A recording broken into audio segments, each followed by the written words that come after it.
From Keene in the Shire, the Liberty Media capital of the world, this is Daryl W. Perry, host of FPP Radio News for Friday, July 24th, 2015. Silver is trading at $14.52 per ounce. Gold is valued at $1,082 per ounce. And according to BitcoinAverage.com, the average price of Bitcoin is $286.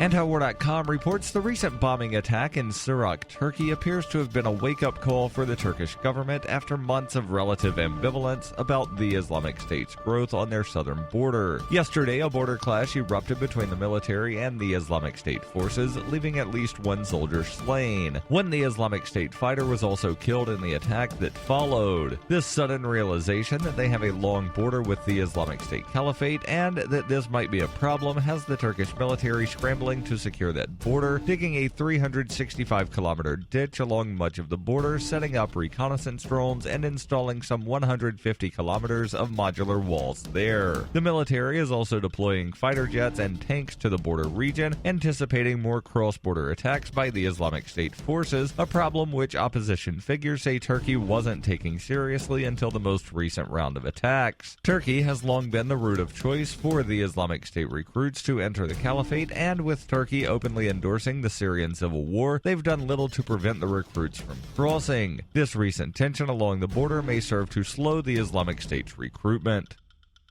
For over 35 years, Robertson Roberts has been a trusted source for buying and selling your investment-grade precious metals. They also take Bitcoin for precious metal purchases and permanently removed the minimum purchase order for all orders paid in the digital currency. Call Robertson Roberts today for knowledgeable advice on investing and a forward-thinking approach to new technologies. 850-478-5270 or online at rrbi.co.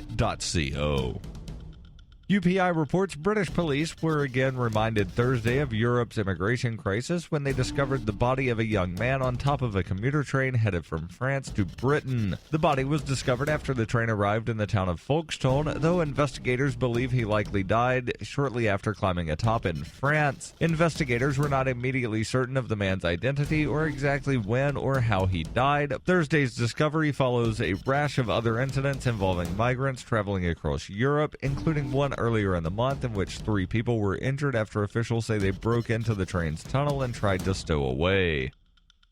In 2115 New England, there are no borders, no states, and no regulations, yet never has a more peaceful and prosperous place existed. But Mr. Drake's security company has seen better days. Faced with the prospect of waning power, Mr. Drake intends to replace the anarchy of New England with a government. But at what cost? Will anybody care? And can anyone stop him? Anarchy in New England by Joe Jarvis is available from Amazon.com and all major bookstores.